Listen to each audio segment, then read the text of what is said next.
Contraloría General del Estado notificó con destitución del cargo al vicepresidente de la República, Jorge Glass, tras presuntamente confirmar la responsabilidad administrativa culposa en la adjudicación del pozo petrolero Singue.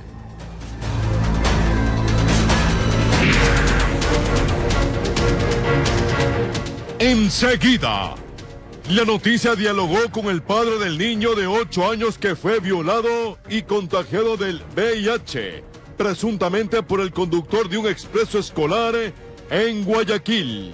Aclara que su hijo sí estudiaba en el plantel cuando fue abusado.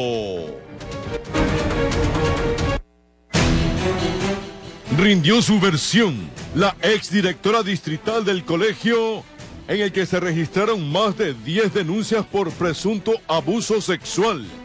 Allí informó por qué no trasladó la información a la fiscalía cuando se denunciaron los casos desde junio. Suspendidas hasta el lunes, quedaron las clases en el plantel cuyos alumnos resultaron afectados por una fuga de amoníaco.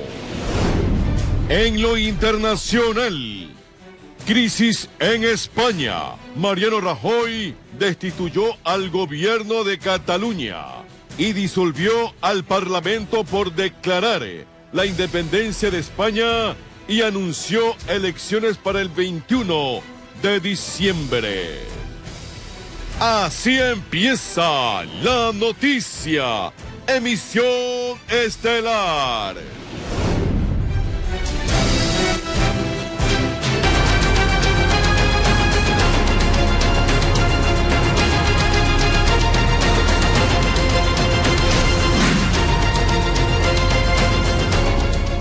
Queridos televidentes de todo el país, buenas noches y bienvenidos. La Contraloría General del Estado notificó con destitución del cargo al vicepresidente de la República, Jorge Glass, tras presuntamente confirmar la responsabilidad administrativa culposa en la adjudicación del pozo petrolero Singue.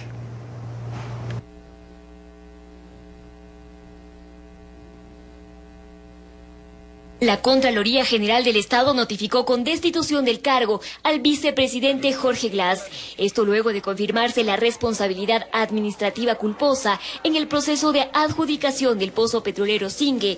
Así lo indicó este viernes el contralor subrogante Pablo Celi. Vicepresidente Jorge Glass. Hay una determinación, como ustedes conocen, había una predeterminación que está confirmada. Es decir, ¿pierde la función? A mí no me corresponde establecer esas conclusiones.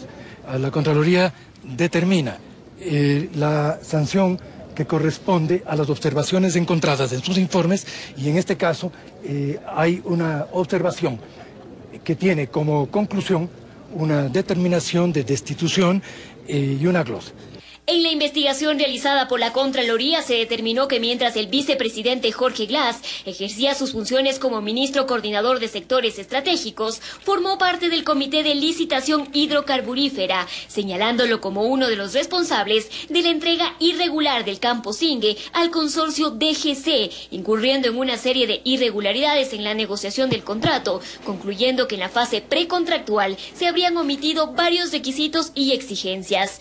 Este informe de responsabilidad administrativa fue emitido el pasado 3 de agosto. Desde esta fecha, la Contraloría dio un plazo de 30 días para que el segundo mandatario presente sus pruebas de descargo. Se ha revisado la documentación que han presentado todas las personas en el asunto del campo Singue y se procedió a confirmar la determinación de responsabilidades civiles y administrativas. Por su lado, el abogado de Glass, Franco Loor, rechazó la notificación de la Contraloría. Es una burla al derecho y irrita, absolutamente nula, carece de eficacia jurídica porque Jorge Glass Espinel no ostenta ese puesto público. Él es vicepresidente constitucional de la República. Por lo que informó que presentarán una demanda ante el Tribunal Distrital de lo Contencioso Administrativo. Para que quede sin efecto esta resolución y además una acción de protección por los derechos constitucionales que pudieran estar vulnerados por esta írrita resolución. En Quito informó Adriana Rojas. Y ante la notificación de la Contraloría de la sanción administrativa con destitución del vicepresidente Jorge Glass, se registraron varias reacciones de miembros de Alianza País. Aquí sus declaraciones. Bueno, eso ha sido una decisión de la entidad correspondiente, así que se analizará como corresponde en el espacio que corresponde. ¿Y eso qué significa para el gobierno? Bueno, ahí hay directrices claras de parte de la entidad correspondiente, así que eso se tomará y se analizará con absoluta objetividad y responsabilidad, insisto, en el espacio que corresponde. Bueno, realmente esos temas están en manos de las autoridades de control. Lo que ha dicho el presidente es que las autoridades de control, el Poder Judicial, la Fiscalía, la Contraloría, tienen que hacer su trabajo. Tienen que hacer su trabajo con responsabilidad, con profesionalismo, y estamos respetando esos espacios. Es un proceso de carácter administrativo. Esperamos que reacciones haya también del señor vicepresidente y esperemos, como en todo, que los procesos sigan su cauce dentro del marco de la ley y del respeto a los principios constitucionales.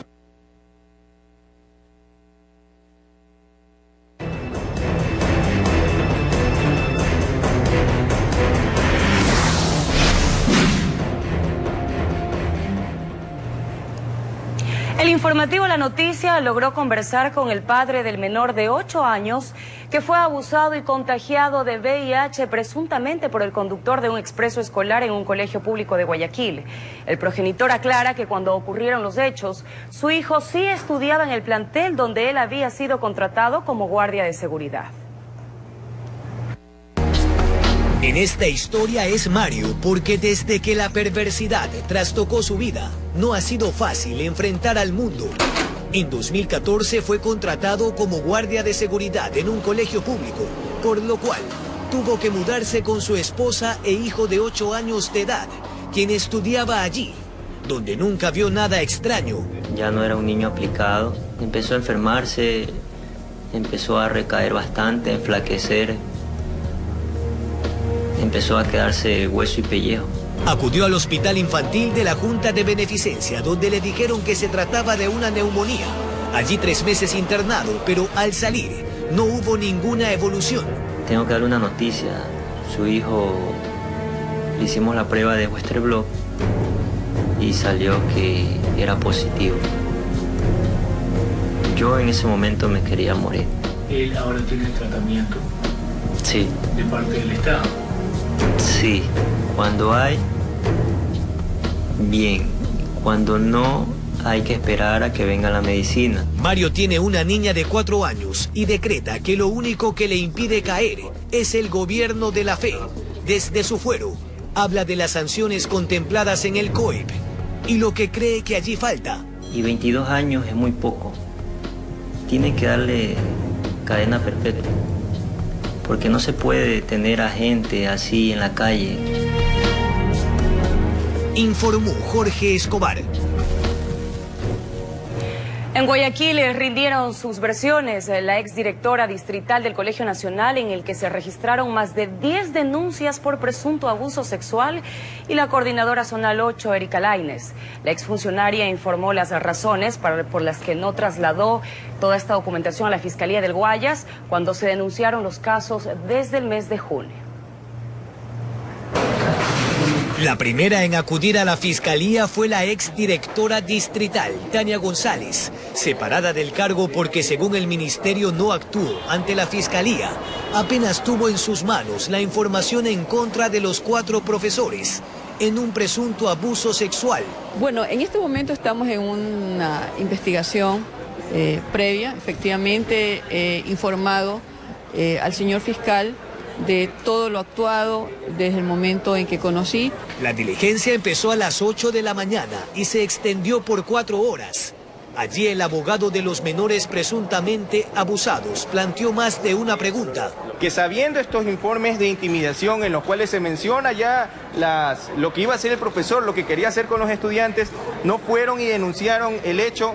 Luego fue el turno de la coordinadora zonal 8, Erika Lainez, quien sostuvo que si no actuó de manera oportuna desde su posesión en mayo, que realmente la subsecretaría en ningún momento tuvo conocimiento de la información con anterioridad, sino desde cuando ya se empezaron a dar los hechos. En este caso hay 3 detenidos y aún están tras la pista del profesor de educación física, por quien han ofrecido $10.000 a cambio de información. Poco se sabe, sin embargo, de su paradero y ningún padre piensa descansar, dicen, hasta lograr el cometido, informó Jorge Escobar. Suspendidas hasta el lunes quedaron las clases en el plantel educativo ubicado en el noroeste de Guayaquil, cuyos alumnos se vieron afectados por una fuga de gas que se produjo en la zona. Hay gran preocupación entre padres de familia, residentes y comerciantes del sector. El incidente ocurrió la tarde de este jueves. Estudiantes de la sección vespertina de un plantel educativo del noroeste de Guayaquil tuvieron que ser evacuados de sus aulas tras verse afectados por un elemento tóxico que contaminó el ambiente. Este viernes, en el centro educativo, se suspendieron las clases. Todo fue en la parte de atrás, de allá de la fábrica que está de químicos allá al frente. Suspendieron las clases de allá el lunes mientras limpian todo eso. Ah, están suspendidas las clases. Se siente todavía el ambiente de ese químico, todavía. Todavía sí, queda en el ambiente. Todavía. Según un comunicado de prensa del Cuerpo de Bomberos de Guayaquil, al sitio acudió personal de la División de Materiales Peligrosos, que procedió a realizar mediciones dentro y fuera del establecimiento educativo por la alerta de los estudiantes afectados por un olor extraño. En 2 aulas ubicadas en la parte posterior del sitio se encontró niveles un poco altos de amoníaco gas.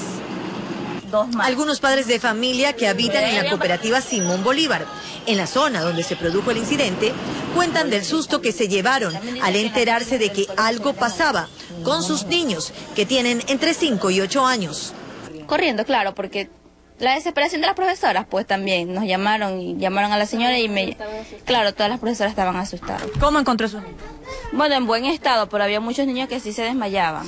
Comerciantes y residentes de este sector también se vieron afectados por esta fuga de gas. Sí, por ahí como que medio pica la garganta, pero la persona que estuvo aquí ayer es porque recibió todo eso y dijo que era lo que había pasado. Es que también afectó también a los negocios de por aquí todo. Esta es la primera vez que nos sucede aquí en la cooperativa, que se produce un derrame de productos químicos. La otra vez fue incendio, una explosión de agua oxigenada que hubo en la misma, creo que en la misma empresa. El Cuerpo de Bomberos también comunicó de inspecciones que se realizarían este viernes a empresas aledañas a la institución educativa, pero sobre aquello no se han dado detalles. Informó Marcela Maquilón. El presidente Lenín Moreno se reunió con líderes del movimiento oficialista en medio de la crisis interna que vive el partido de gobierno. El jefe de Estado aseguró que buscan volver a los principios que impulsaron el llamado proyecto de la Revolución Ciudadana. Que era tiempo de sincerarse dentro del movimiento país, aseguraba el presidente, y en ese marco habló de la situación que atraviesan, de la crisis interna, que no hay que ocultarla, dijo, más bien era necesario enfrentarla. Estamos pasando momentos muy duros, muy terribles, por más de que algunos compañeros traten de desconocer que eso está ocurriendo. No debemos preocuparnos, ¿por qué? A todos los movimientos del mundo les pasa estos momentos. Tuvo tiempo para hablar de cómo recibió el gobierno, de la tal mesa servida y de la lucha contra la corrupción. Y aquí nuevas revelaciones. Según el presidente, la situación de las instituciones públicas es compleja porque la corrupción ha carcomido las bases, dijo. Los actos de corrupción no son pocos. No son pocos. Compañeros, me temo muchísimo que es muy probable que por lo menos en el 60 o 70% de instituciones donde pongamos el dedo brote pus. Yo creo que no alcanzaría un gobierno para juzgar todos los actos de corrupción que han habido. Y dejaba en claro que él respaldaba al gobierno del expresidente Rafael Correa, pero en su primera etapa. Que quede bien claro porque hay 2 etapas de la Revolución Ciudadana. Nosotros debemos defender con denuedo, debemos defender con gallardía la primera etapa de la Revolución Ciudadana. Pero la segunda etapa, por favor, que no nos la endilguen a todos los ecuatorianos. Nosotros no fuimos parte de esa segunda etapa. Que los problemas dentro de Alianza País no había que simplificarlos a una disputa entre sus líderes. Nuestra crisis es porque el autoritarismo generó la creencia de que se podía hacer con el país lo que les daba la gana. Eso. Según Moreno, todo esto ha provocado que el proyecto político se desvíe. El momento en que uno se embebe de poder, el momento que uno se obsesiona por el poder, empieza a tener actitudes perversas y empieza a comportarse de un modo raro. Aquellos que nos apoyaron en la campaña ya no estaban. Grupos de ecologistas, grupos de maestros, independiente de que se hayan creado otros a los cuales respetamos y queremos muchísimo. Organizaciones sociales desaparecían, peleados con las mujeres, peleados con los médicos, peleados con los profesionales, peleados con los empresarios. Ese no es un gobierno del pueblo. Que a estos momentos difíciles había que sacarles provecho y que en ese camino están. Acá estamos los que debemos estar, más el pueblo ecuatoriano que nos sigue y está con nosotros. Y que no es tiempo para rencores, que no responderá a las críticas de sus coidearios. A ellos, más bien les hace un llamado. Apenas se resuelvan un poco de cosas internas, apenas un poco de compañeros y compañeras cabeza dura, entiendan que estamos con ellos también, que todo aquello que ellos dicen que está bien, nosotros también creemos que está bien. El presidente dijo a los líderes del movimiento oficialista que emprenderá una cruzada para recuperar los principios del proyecto político. Así, Lenín Moreno puso la pauta para esto que llama reinstaurar el modelo que dio vida a la llamada Revolución Ciudadana, informó Javier Gallo.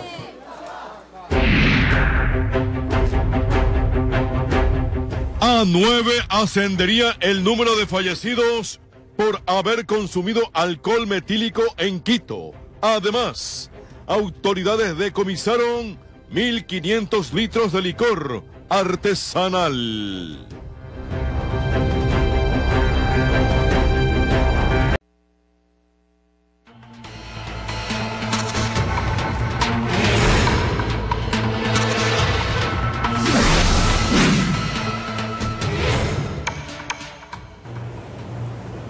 De regreso con más noticias, autoridades de control decomisaron 1.500 litros de licor artesanal en el sur de Quito.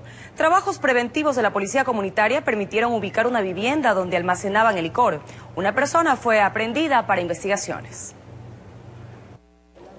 Las alarmas están encendidas, la disposición ubicar los sitios donde se almacenan y venden las conocidas puntas. Aquí el trabajo de los policías comunitarios es fundamental. Ellos están en contacto con los vecinos y saben lo que pasa en el sector. No tiene ningún permiso que le faculte como tienda, licorería o centro de abastos, era un domicilio. Con información entregada por la comunidad, agentes de la Dirección General de Inteligencia procesaron los datos y luego de un trabajo de campo, ubicaron la casa donde guardaban miles de litros de licor artesanal. Las personas que se dedicaban a la comercialización y almacenamiento de este producto no tienen ningún documento que les faculte para hacerlo. En un operativo sorpresa llegaron las unidades hasta el sector de Caupicho en el sur de Quito. Con la orden de allanamiento ingresaron a la vivienda donde aparecieron canecas de 200 litros llenas, así como galones de 20 y recipientes de 5, en total 1.500 litros de puntas guardadas sin ningún protocolo de salubridad.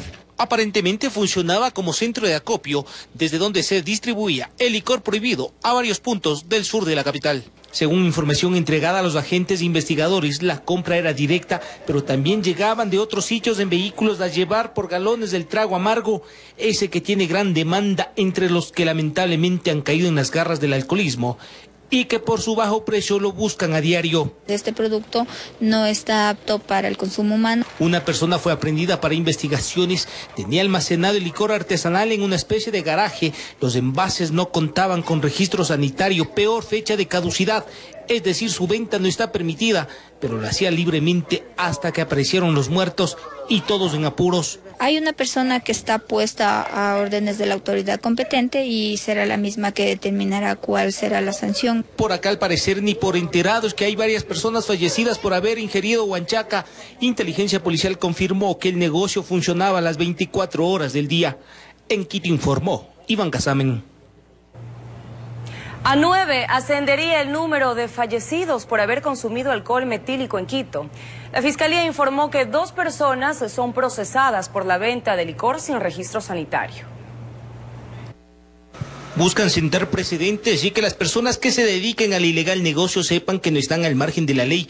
La Fiscalía apenas conoció de varias muertes por el consumo de puntas, activó todo un plan de contingencia. Seguimos haciendo operativos conjuntamente con la policía para lograr incautar todas las sustancias. En el operativo Ensamblar realizado horas atrás allanaron 3 inmuebles donde se expendía el licor.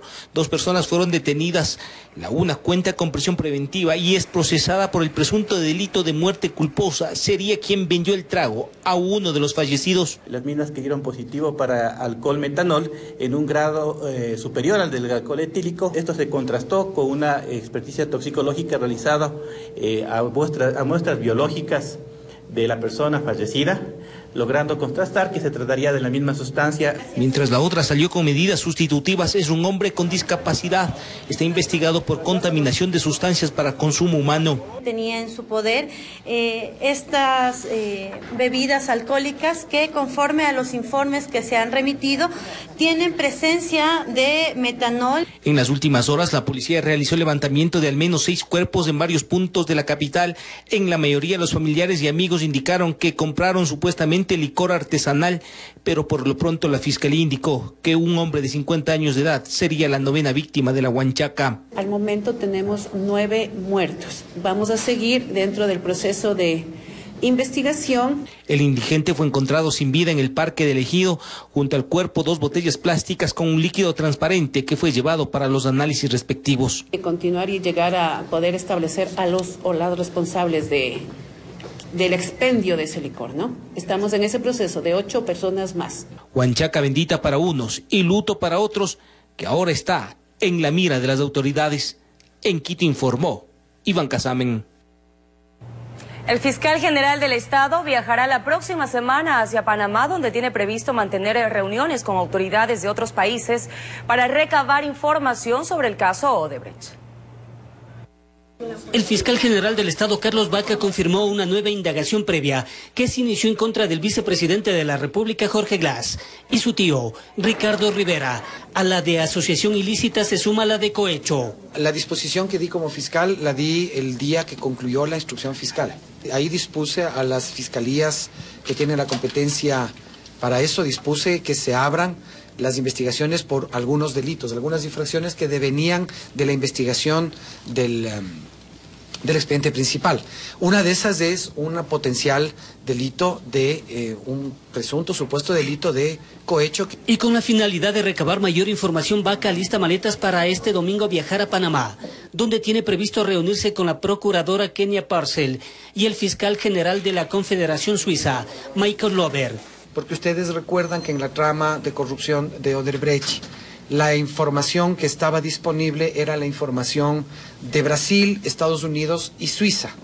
Recibimos la información de Estados Unidos, recibimos una parte de la información ya procesada por Estados Unidos, pero hay otra parte de esa información que se encuentra en Suiza.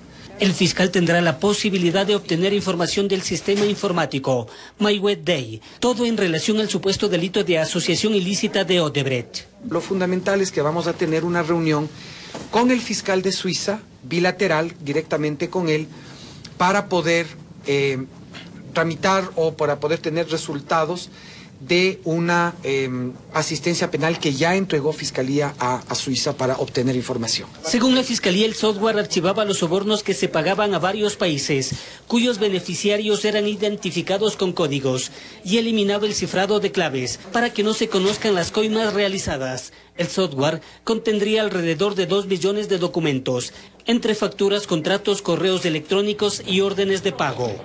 Es un gran rompecabezas que cada vez está armándose con mucha más precisión, con mucha más fuerza. Informó Héctor Romero. La vicepresidenta de la República encargada, María Alejandra Vicuña, se reunió esta noche en Guayaquil con el Frente de Dirigentes Populares del Guayas, con quienes habló de la importancia de respaldar la consulta popular. Durante el encuentro, Vicuña hizo hincapié en la necesidad de respaldar los temas elegidos por el presidente Lenín Moreno, puesto que son el resultante del diálogo nacional impulsado por el mandatario. La funcionaria hizo también una invitación a todos los sectores de la sociedad a debatir las preguntas planteadas, ya que cada una de ellas está encaminada a mejorar la convivencia y desarrollo del país. activarnos, queridos compañeros y compañeras. Todos ustedes son voceros de la consulta popular. Todos ustedes tienen la responsabilidad de debatir estos temas al interior de sus organizaciones, pero sobre todo de articular un importante respaldo por el sí en sus territorios también. Esa es una consulta que le pertenece a la gente, porque recordemos que no existe revolución sin participación y sin el protagonismo del pueblo ecuatoriano. Gracias por continuar en nuestra sintonía. La parroquia Río Negro se encuentra ubicada en un amplio valle junto al río Pastaza en el cantón Baños de la provincia de Tungurahua. Su territorio está lleno de varios atractivos turísticos, lo que la convierte en el sitio preferido para muchos.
Río Negro es un lugar estratégico en la entrada del oriente ecuatoriano. Está lleno de cultura, tradición, gastronomía y artesanías. Y para conocer todo este proceso que sin duda llama la atención del mundo, nos encontramos con Edgar Zavala, un habitante de este importante sector de nuestro país. Don Edgar, bienvenido. Muchas gracias. Sí, precisamente Río Negro, como acaba de manifestar, es la puerta de ingreso a la Amazonía ecuatoriana. Río Negro fue una parroquia que fue creada el 17 de octubre de 1950. Es una parroquia, la primera parroquia del cantón Baños. Está situado a 30 kilómetros vía Puyo Baños. Sus habitantes, acá tenemos son 1.207 habitantes de acuerdo al último censo de 2010. Es un clima subtropical. Estamos a una altura de 1.186 metros sobre el nivel del mar. Su gente acá es muy amable, solidaria. Bueno, Río Negro lógicamente ha venido desarrollando en el último tiempo por ser considerado por su biodiversidad mismo, por la riqueza natural que tiene, nos caracteriza y nos identifica a Río Negro como un verdadero encanto natural. Río Negro está, además de ser una zona bastante turística a nivel del cantón provincial y por qué no decir a nivel del país que estamos ahora apuntando en este tema turístico, yo creo que es la parte agrícola también.